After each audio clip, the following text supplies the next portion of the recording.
हरे कृष्णा कृष्णा कृष्णा हरे हरे, हरे राम राम राम हरे हरे। आप सबका स्वागत है नटराज गौरांग प्रभु के घर पर।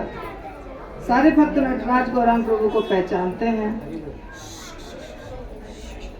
माता जी जिनका नाम था पद्मावती गोपी माता जी, वो अभी नहीं है और दोनों पति पत्नी बहुत सालों से भक्ति कर रहे हैं। अभी उनके पुत्र, छोटे पुत्र संतोष प्रभु और रजनी माता जी काफ़ी रुचि ले रहे हैं भक्ति में, और ये पूरा प्रोग्राम उन लोगों ने अरेंज किया है। नटराज गौरांग प्रभु के छोटे वाले पुत्र ने, बहुत प्रेम है, बहुत शौक से अरेंज किया है। हम लोग इस बार जब वृंदावन गए थे तो प्रभु जी ने कहा कि हमें गौर निताई ला के दीजिए। उनके घर में गौर निताई बहुत दिनों से है, परंतु थोड़े बड़े ला के दीजिए। तो उनके प्रेम के कारण क्लास शुरू हुआ है यहाँ पे संडे को। छोटा सा ग्रुप है, परंतु बहुत रुचि है उसमें। 3 कपल आते हैं, बिजुल प्रभु, अमित प्रभु और संतोष प्रभु रहते हैं। तो बहुत प्यार से वो लोग सुनते हैं कथा तो नहीं, भगवत गीता के श्लोक सीखना है उनको।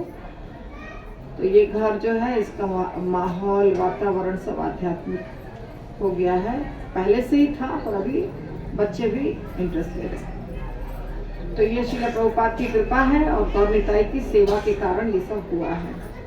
तो ये चर्चा हम करेंगे, अभी थोड़ा सा समय ज़्यादा नहीं है। पहले करेंगे हम प्रणति, ठीक है? सब लोग बोलिए। ओम अज्ञानतिमिरान्धस्य ज्ञानाञ्जनशलाकया चक्षुरुन्मिलितं येन तस्मै श्रीगुरवे नमः। श्रीचैतन्यमनोभीष्टं स्थापितं येन भूतले स्वयंरूपा कदा मह्यं ददाति स्वपदान्तिकम्। वन्देऽहं श्रीगुरो श्रीयुतापदकमलं श्रीगुरुं वैष्णवांश्च श्रीरूपं साग्रजातं सहगणा रघुनाथान्वितं तं सजीवं साद्वैतं सावधूतं परिजनसहितं कृष्णचैतन्यदेवं श्रीराधा कृष्णपादान् सहगणा ललिता श्रीविशाखान्वितांश्च नमः। ॐ विष्णुपादाय कृष्णप्रेष्ठाय भूतले श्रीमते भक्तिवेदान्तस्वामिनिति नामिने। नमस्ते सारस्वते देवे गौरवाणी प्रचारिणे निर्विशेष शून्यवादी पाश्चात्यदेशतारिणे। नमो महावदान्याय कृष्ण प्रेम प्रदायते कृष्णाय कृष्ण चैतन्य नामिने गौरतिष्ठे नमः। हे कृष्णा करुणा सिंधु दीनबंधु जगत्पते गोपेश गोपिका कांत राधा कांत नमोस्तुते। तप्त कांचन गौरांगी श्रीराधे वृंदावनेश्वरी वृषभानुसुते देवी प्रणमामि हरिप्रिये। वाञ्छाकल्पतरुभ्यश्च कृपासिन्धुभ्य एव च पतितानां पावनेभ्यो वैष्णवेभ्यो नमो नमः। जय श्री कृष्ण चैतन्य प्रभु नित्यानंद श्री अद्वैत गदाधर शिवासादि गौरभक्तवृंद। हरे कृष्णा कृष्णा कृष्णा हरे हरे, हरे राम राम राम हरे हरे। जय श्री कृष्ण चैतन्य प्रभु नित्यानंद श्री अद्वैत गदाधर शिवास आदि गौर भक्त वृंद। इसमें 5 नाम हैं, ठीक है? एक चैतन्य महाप्रभु, दूसरे नित्यानंद प्रभु, तीसरे गदाधर पंडित, चौथे शिवास ठाकुर, पांचवें अद्वैताचार्य। तो ये पांचों के पांचों जो हैं इसी कलयुग में प्रकट हुए। ठीक है, इनको कहते हैं पंच तत्व, पांच, इसीलिए पंच तत्व। तो ये पांच हैं और पांचों साथ में मिलकर के लीला करने के लिए प्रकट हुए थे। बहुत पहले की बात नहीं है, मात्र 500 वर्ष पहले, 500 से थोड़ा सा ज्यादा। तो चैतन्य महाप्रभु का नाम बहुत सारे लोग नहीं जानते हैं, और हमने जो अभी अभिषेक किया उसमें 2 जोड़ी चैतन्य महाप्रभु और नित्यानंद प्रभु थे, और 4 थे लड्डू गोपाल जी। हमारी जो परंपरा है गौड़ीय वैष्णव है ना, हम लोग को किस परंपरा के हैं? गौड़ीय वैष्णव है हम, ब्रह्म मध्व गौड़ीय संप्रदाय। तो हमारे परंपरा में चैतन्य महाप्रभु और नित्यानंद प्रभु प्रमुख डेटीज हैं। अगर किसी को अपने घर में विग्रहों को रखना है तो आंख मूंद करके सीधे चैतन्य महाप्रभु और नित्यानंद प्रभु यानी गौर निताई का ही उनको लाइए, उनका वेलकमिंग करिए और पूजा पाठ आरती भोग सब शुरू कर दीजिए। यदि किसी को कलयुग में भगवत प्राप्ति चाहिए, बहुत आसान है, बहुत आसान। सबसे पहले गौर निताई को घर ले आइए। इसमें कुछ ज्यादा नियम नहीं है, केवल नॉनवेज वगैरह बंद करना चाहिए, क्योंकि गौर निताई हैं या कृष्ण हैं या रामचंद्र जी हैं, घर में भगवान हैं। आप कुछ उनको पूजा पाठ आरती दिया करेंगे और वहीं पर नॉनवेज का, प्याज लहसुन का स्मेल जाएगा, तो ये अच्छी बात है नहीं, है ना? तो इतना करना चाहिए। और गौर निताई को लाके जो घर में बनता है साग सब्जी दूध दही वो उनको भोग लगाना चाहिए। पहले उनको अर्पित करना चाहिए, बाद में खुद खाना चाहिए। इसके बाद ये जो सत्संग हम रख रहे हैं, ऐसा सत्संग बहुत होता रहता है भक्तों का। अभी 2 मार्च को फिर से सत्संग है, इसी तरह बड़ा प्रोग्राम रामचंद्र रमन प्रभु के घर और यमुना रूपा माता जी के घर, यमुना रूपा ही नाम है ना, तो यहाँ से बहुत नजदीक ही उनका भी घर है सुख सागर में। तो उनके घर में भी ऐसे ही बड़ा सा प्रोग्राम होगा, बहुत नजदीक है, संडे को।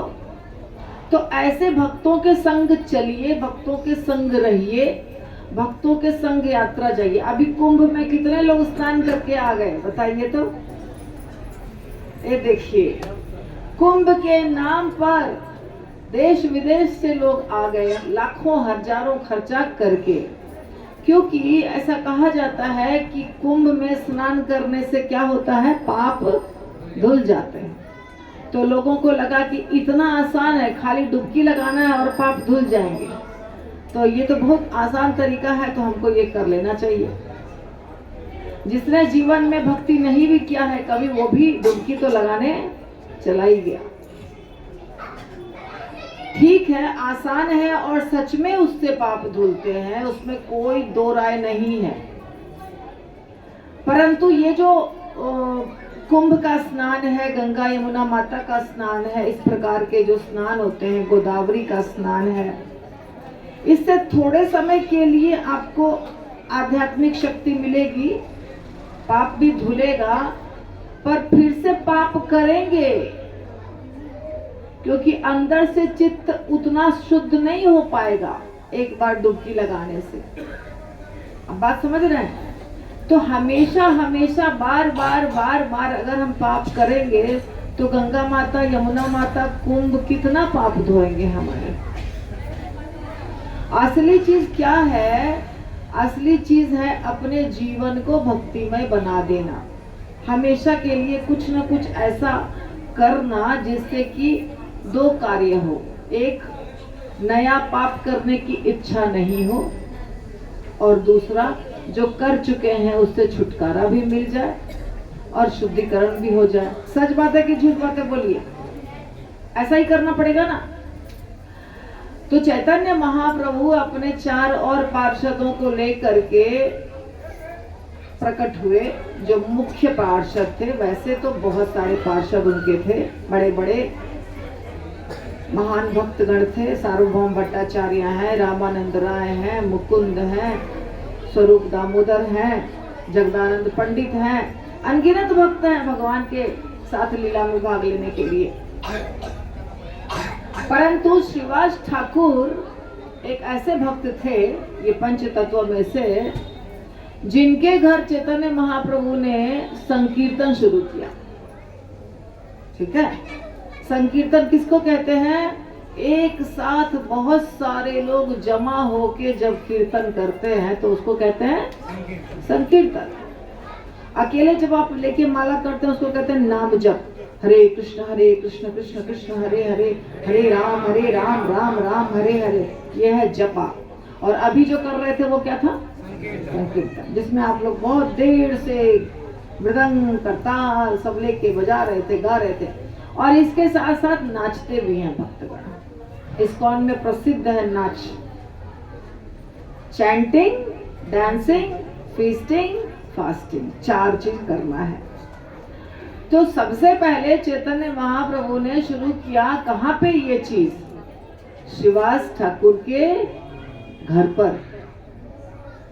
और रोज प्रतिदिन शाम होते ही चैतन्य महाप्रभु और उनके कुछ भक्त, अंतरंगा भक्त जिसको कहते हैं, अंतरंगा का मतलब जो एकदम क्लोज है, जो आपका बहुत प्रिय है, जिसको आप ठीक से जानते हैं, अच्छे से जानते हैं, वैसे भक्तों को लेके महाप्रभु नाचते थे, गाते थे खूब। बहुत लंबा उनका संकीर्तन चलता था, रात भर चलता था। और वहां बाकी के लोगों को प्रवेश नहीं था।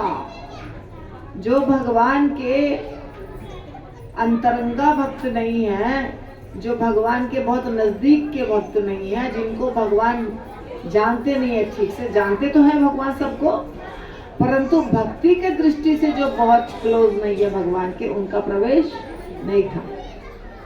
अब ये लोगों को अच्छा लगता नहीं था। क्या चल रहा है? चुपचाप अकेले में हम लोग को प्रवेश, कहीं पर भी आपको प्रवेश नहीं हो तो जानने का मन करता है कि वहां क्या चल रहा है, और जहां प्रवेश हो वहां किसी को नहीं आना है। लेकिन अगर दरवाजा बंद कर दिया तो वहां अवश्य आना है। सच बात है ना? ऐसा होता है ना? क्या कर रहे हैं ये लोग अंदर में जो हम लोग को जाने नहीं दे रहे हैं? ऐसा लगता है। सब लोग ध्यान से सुनिए, आवाज बिल्कुल मत करिए। छोटे बच्चे यदि आवाज कर रहे हैं तो उनको कोई भक्त ले जाके थोड़ा दूर में उनको बिठाइए, या कुछ भी कोई भी चीज में उनको बिजी कर दीजिए। तो इस प्रकार महाप्रभु भाव में थे, महाप्रभु के भक्तगण भाव में थे, और खूब नाच गाना और कीर्तन चलता था। इसी प्रकार कोलावेचा श्रीधर भी बहुत गाते थे। एक समय में कोलावेचा श्रीधर अकेले घर में जोर जोर से हरे कृष्णा महामंत्र का कीर्तन करते थे। हरिदास ठाकुर भी दिन रात नाम जप करते थे। तो जो असुर प्रवृत्ति के लोग होते हैं, उनको लगता है ये नाम जप में क्या है, इनको क्या मिलता है जो ये नाम जपते हैं, क्यों माला पकड़े रहते हैं हमेशा, कुछ तो जरूर मिलता होगा, इस्कॉन को क्यों पकड़े हुए हैं, बिना कुछ मिले ये नाम का प्रचार क्यों करते हैं? ये कैसे संभव है कि बिना फायदा का ही कोई आदमी, अगर कुछ लाभ नहीं है तो ये क्यों कर रहा है? ऐसा शक होता है किसको? असुर प्रवृत्ति के लोगों को। तो असुर प्रवृत्ति के जो लोग हैं वो बातें बनाते थे बाहर में कि क्यों अंदर में जाना अलाउड नहीं है, प्रवेश निषेध क्यों है हमको, हम भी जाएंगे देखेंगे। पर महाप्रभु बहुत स्ट्रिक्ट थे, क्योंकि चैतन्य महाप्रभु का नृत्य है तो सबको कैसे दर्शन मिले? हाँ, बाहर जब करेंगे तो सबको दर्शन मिलेगा, पर घर के अंदर नहीं। तो एक व्यक्ति था जिसका नाम था गोपाल चापाल, है ना? गोपाल चापाल, सही बोला नाम? वो दुष्ट था, उसने सोचा कि इस आदमी को बदनाम किया जाए। किसको? शिवास ठाकुर। शिवास ठाकुर को बदनाम किया जाए। बड़ा बद्दा है भक्त, और चैतन्य महाप्रभु को तो कुछ कर नहीं पा सकता था, मतलब थोड़ा मुश्किल था चैतन्य महाप्रभु के साथ पंगा लेना। तो उसने क्या किया, जब अंदर नृत्य हो रहा था, रात भर नृत्य होगा, तो सुबह के समय दरवाजा खुलेगा, तो सारे नगर के लोग तो सो रहे हैं, नदिया के सारे लोग तो अपने घर में सो रहे हैं, सुबह देखेंगे उठ के। तो सुबह के पहले ही रात को वहां सारा सामग्री सजा दिया काली पूजा वाला। काली जी की जो पूजा होती है, काली माता, दुर्गा माता, इस प्रकार की जो शक्तियां हैं ना, उनकी जो पूजा करते हैं उनको भक्त नहीं कहा जाता, उनको क्या कहा जाता है? शाक्त्य, शक्ति की पूजा करते हैं, क्योंकि ज्ञान नहीं है। शक्ति कहाँ से आती है? शक्तिमान से। शक्तिमान कौन है? शक्तिमान है भगवान, और भगवान की शक्ति है दुर्गा माता, लक्ष्मी माता, राधा रानी, सीता माता, ये सब भगवान की शक्ति है। तो पहले भगवान को तो पूजना ही पड़ेगा, फिर अपने आप शक्ति उनके साथ चली आएगी। पर कुछ ऐसे लोग होते हैं जिनको लगता है कि हमको सिर्फ किसकी पूजा करनी चाहिए? माता की पूजा। ठीक है, माता की पूजा भी ठीक है, गलत नहीं है, परंतु ये जो शराब, मांस, शराब, ये सब जो अर्पित करते हैं काली माता को, ये गलत बात है। काली माता को कुछ लोग बलि चढ़ाते हैं, और शराब और मांस उनको चढ़ाते हैं, आक धतूरा चढ़ाते हैं शिव जी को। तो ऐसा बहुत कुछ करते हैं। तो वो सारी सामग्री लाके रख दिया बाहर में, अड़हुल का फूल और शराब और मांस सब लाके रख दिया, ताकि लोग जब देखें तो कहें कि ये शिवास ठाकुर तो नाटक करता है भक्त होने का, ये तो क्या है? पाखंडी है, तो शक्ति का पूजक है। अंदर में जाके ये लोग बहुत कुछ पाखंड करते हैं। और इसके बाद जब सवेरा हुआ और शिवास ठाकुर ने दरवाजा खोला, तो देखा क्या, मेरे घर के सामने तो ये सारी सामग्री पड़ी हुई है। तो शिवास ठाकुर ने खुद ही सब लोगों को बुला लिया और कहा कि देखो देखो, मैं तो पाखंडी हूँ, मैं तो भक्त नहीं हूँ, मैं क्या हूँ? मैं तो शक्ति की पूजा करता हूँ। ऐसा उस दुष्ट व्यक्ति ने किया। तब महाप्रभु को अच्छा नहीं लगा,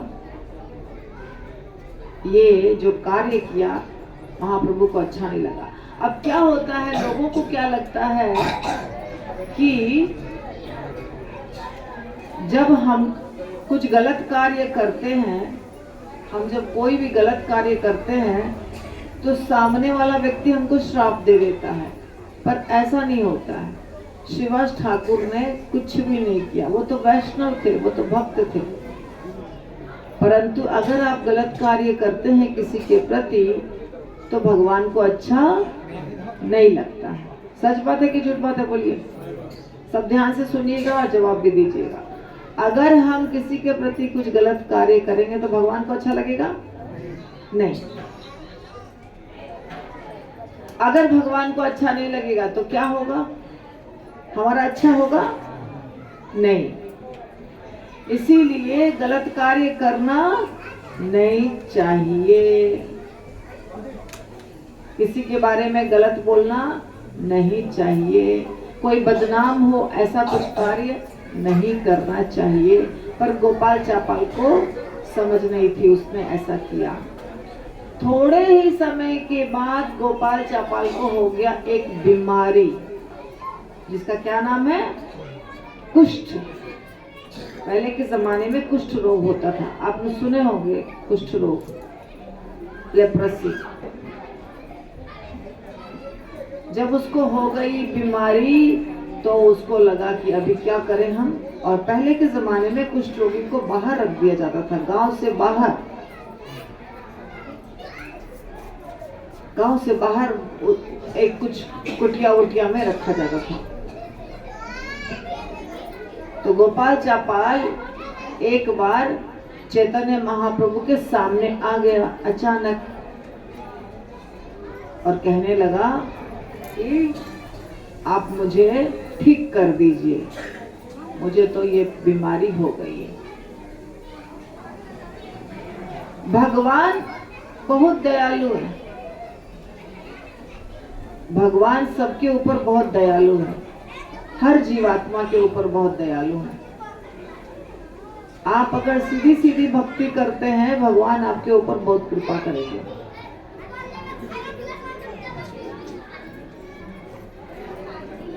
अगर आप नाम जप करते हैं, मंदिर जाते हैं, थोड़ा सा प्रणाम करते हैं, उनको थोड़ा सा कुछ चढ़ाते हैं, भगवान को परिक्रमा करते हैं, बहुत भगवान खुश होंगे, आशीर्वाद मिलेगा। क्योंकि ये सारे कार्य क्या हो रहे हैं, एक अच्छी दिशा में हो रहे हैं, है ना। इसको क्या कहते हैं, पॉजिटिव दिशा। कम भी करेंगे तो भी फायदा होगा, मगर फायदा होगा। तो कभी कभी हम देखते हैं कि बहुत सालों से ये व्यक्ति भक्ति कर रहा है, फिर भी आगे नहीं बढ़ रहा है। देखा है आप लोगों ने, ये व्यक्ति तो बहुत सालों से भक्ति कर रहा है, फिर भी आगे बढ़ा हुआ दिखाई नहीं दे रहा है। ऐसा क्यों हो जाता है? क्योंकि आगे बढ़ने वाला सारा कार्य करने के साथ साथ पीछे जाने वाला भी कुछ कार्य कर लेता है। वो उसको क्या कहते हैं, वैष्णव अपराध। हम अच्छे अच्छे कार्य करते रहें तो हम क्या करेंगे, बहुत आगे जाएंगे। लेकिन अगर थोड़ा भी गलत कर दिए तो सांप सीढ़ी देखा है, सांप सीढ़ी का खेल, कितने लोग सांप सीढ़ी, लूडो में सांप सीढ़ी होता है, कितने लोग जानते हैं उसको? उसमें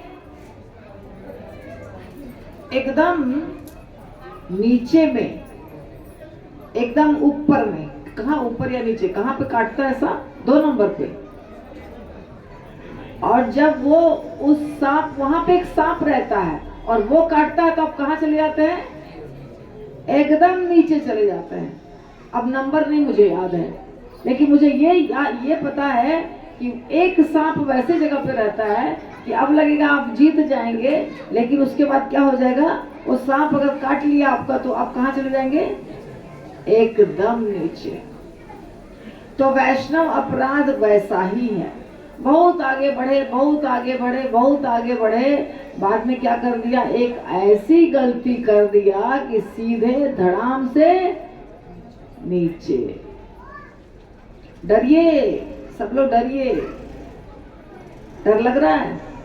माता ये तो डराने वाला ही लेक्चर देती है हमेशा। मैं आपको समझा रही हूं कि ये गलती नहीं करना है। अब क्या हुआ, चैतन्य महाप्रभु ने कहा,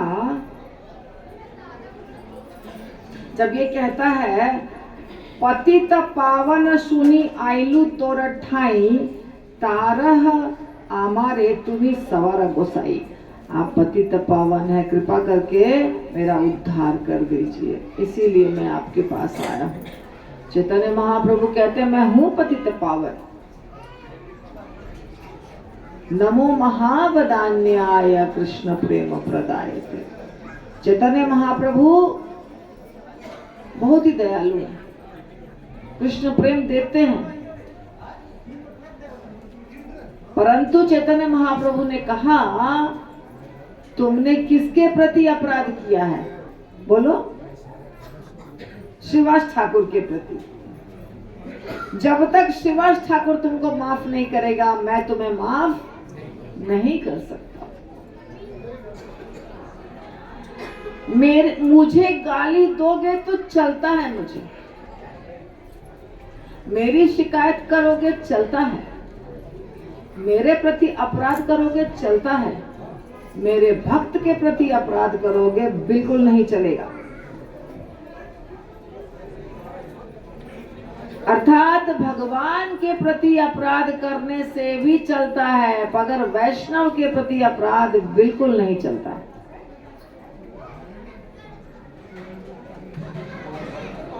गुरु के प्रति अपराध बिल्कुल नहीं चलता है। तो वैष्णव के प्रति अपराध कर दिया किसने? गोपाल चापाल ने। अभी कौन बचाएगा? आपको अम्बरीश महाराज की कथा पता है। अम्बरीश महाराज की लीला में यही हुआ। दुर्वासा मुनि ने क्या किया? अम्बरीश महाराज के प्रति ही बहुत बड़ा अपराध कर दिया। कोई बचा पाया उनको? सब जगह दौड़ दौड़ के घूमे 1 साल तक।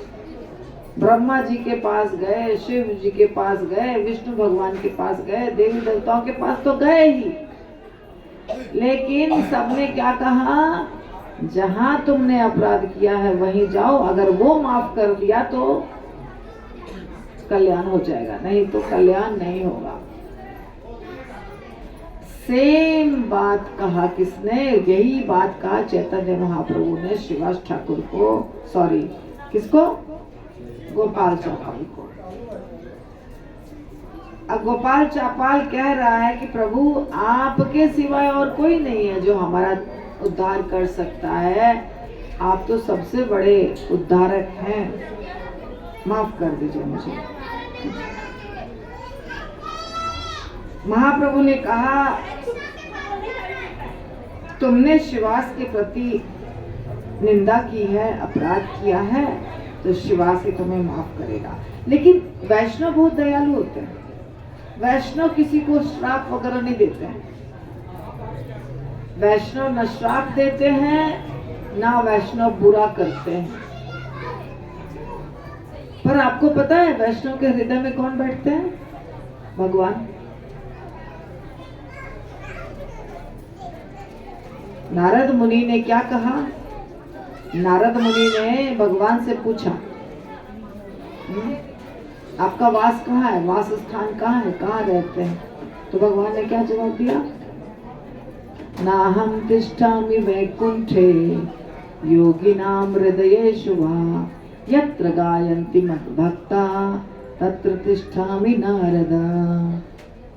मैं वैकुंठ वगैरह में नहीं रहता हूँ। योगी जो तपस्या करते हैं वहां भी नहीं रहता हूं, लेकिन जहां मेरा भजन होता है वहां रहता हूं। तो किसी के हृदय में भगवान बैठे हैं और आप उसी व्यक्ति को चोट दे रहे हैं, तो भगवान को तो सबसे पहले चोट लगेगा। सच बात है ना? चोट लगी, किसको चोट लगेगी? उसके हृदय में भगवान बैठे हुए हैं, आपने धक्का मारा उसको, तो चोट कौन खाएगा? भगवान। और भगवान उसके हृदय से निकलते नहीं है। चोट लग रही है तो मैं निकल जाता हूं, ऐसा नहीं होता है। तो इनडायरेक्टली आपने किसको हर्ट कर दिया? भगवान को। समझिए, अब भगवान को, वो जो भक्त है वो कुछ बोलेगा नहीं, पर भगवान तो कुछ ना कुछ करेंगे ही। भगवान को पसंद नहीं आया, इसके चलते व्यक्ति परेशान रहता है। देखिए, परेशानी का कारण हम खुद हैं, हमारे कार्य हैं। इसीलिए अच्छी अच्छी चीज खूब करिए, गलत चीज बिल्कुल मत करिए। आज ये प्रतिज्ञा ले लीजिए, सब लोग ध्यान दीजिएगा मैं जो समझा रही हूँ। आज ये प्रतिज्ञा ले लीजिए, क्योंकि यहाँ कितने लोग हैं जो कभी किसी की शिकायत नहीं करते हैं? हाथ उठाइएगा। एक भी हाथ नहीं उठ रहा है, क्या बात है?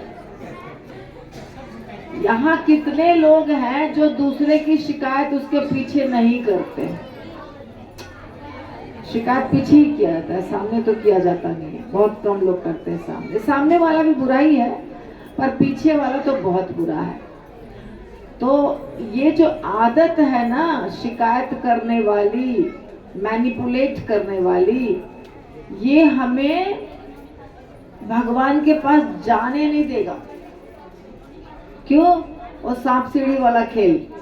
आप भगवान के नजदीक पहुंचिएगा, फिर नीचे धड़ाम, फिर आगे पहुंचिएगा, फिर नीचे धड़ाम, बार बार बार बार नीचे गिरते रहिएगा। तो आज प्रतिज्ञा कर लेना है कि आज के बाद क्या करना है। आज के बाद क्या करना है?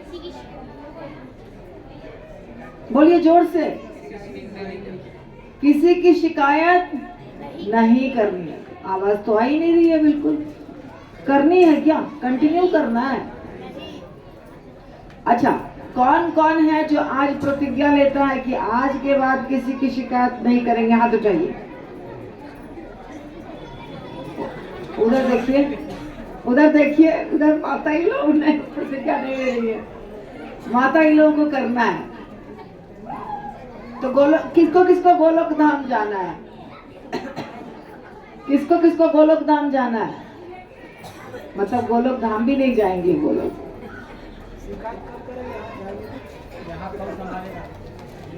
देखिए, हंसी मजाक वाली बात नहीं है। हम जब किसी के बारे में कुछ बोलते हैं, अभी कुंभ की बात की हमने। कुंभ स्नान करने से क्या हुआ? अच्छा वाइब्रेशन हुआ और हम शुद्ध हो गए, पवित्र हो गए। पवित्र हो गए ना। और अगर हम किसी की शिकायत करेंगे तो फिर से गंदे हो जाएंगे ना। तो ये चीज बंद करना पड़ेगा अच्छे से। तो गोपाल चापाल को श्रीवास ठाकुर ने कुछ श्राप नहीं दिया था। जब चैतन्य महाप्रभु ने कहा तुम माफ करोगे तो ही इसको माफी मिलेगी, श्रीवास ठाकुर हंसने लगे। बोलते हैं मैं क्या चीज हूं, सब तो आपके हाथ में है। हंसने ए बोलो सुनिया तबे श्रीवास पंडित हासीते लागिला प्रचुर सुनिया चाहिए। जोर से हंसने लग गए और बोलते हैं मैं तो खुद बहुत बड़ा पापी हूं,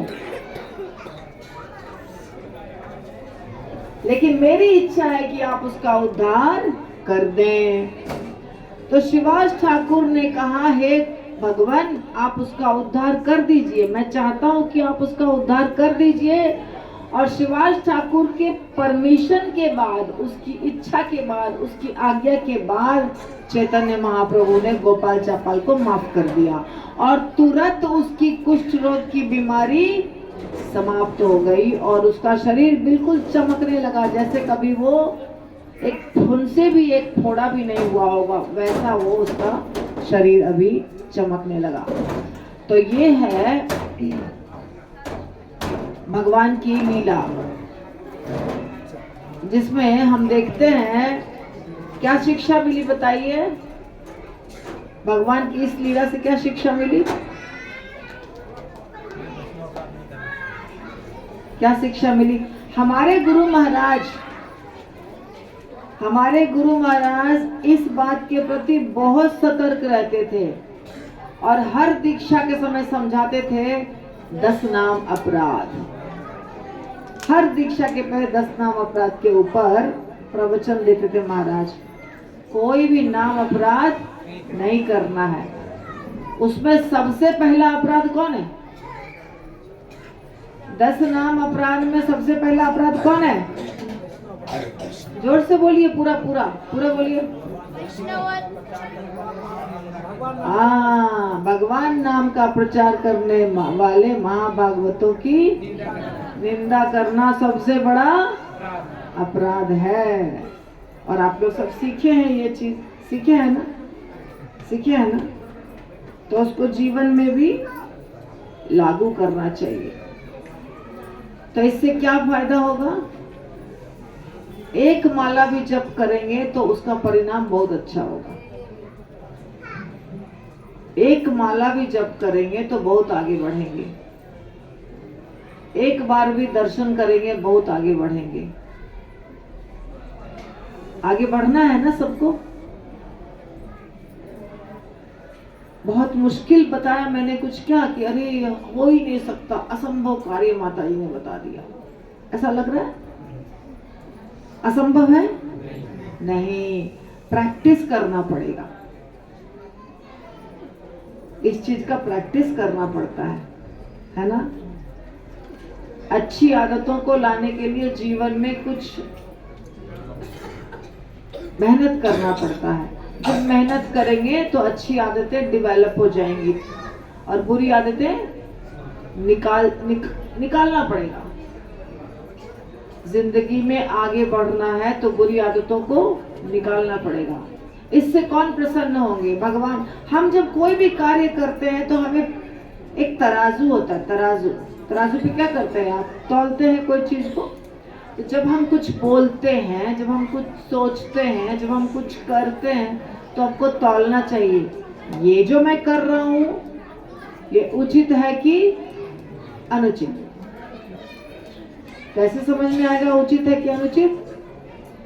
इस कार्य से भगवान प्रसन्न होंगे कि भगवान प्रसन्न नहीं होंगे, चेक कर सकते हैं आप ना।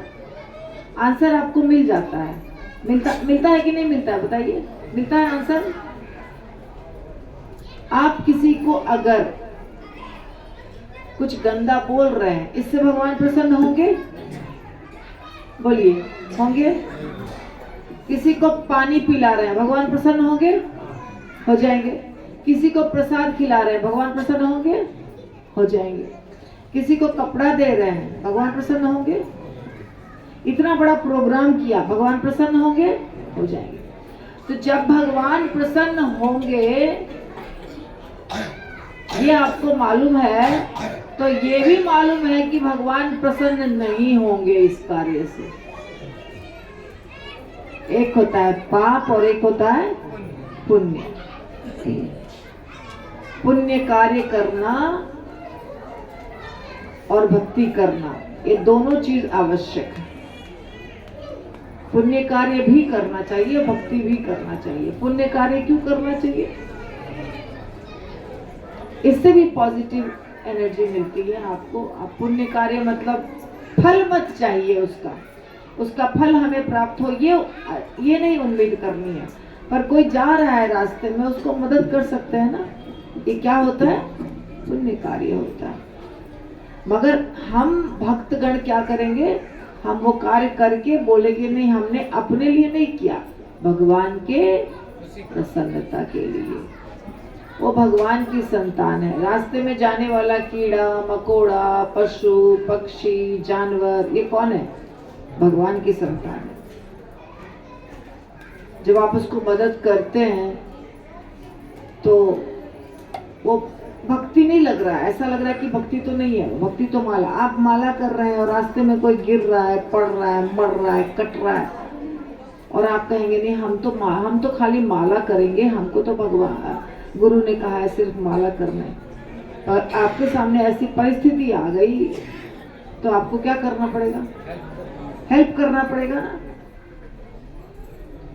इसीलिए अच्छे कार्य करना और बुरे कार्य नहीं करना, ये दोनों आवश्यक है।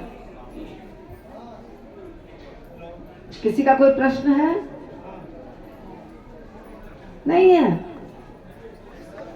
कोई प्रश्न नहीं है? मुझे तो लगता है जरूर होगा। पूछने में डरिए मत, पूछ लीजिए, झिझकिए मत। बहुत लोगों के दिल के अंदर प्रश्न है मगर वो बोल नहीं पा रहे हैं। सच बात है? बोलिए बोलिए।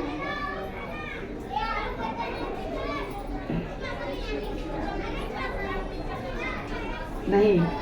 ठीक है। श्रील प्रभुपाद की जय। निताई गौर प्रेमानंदे।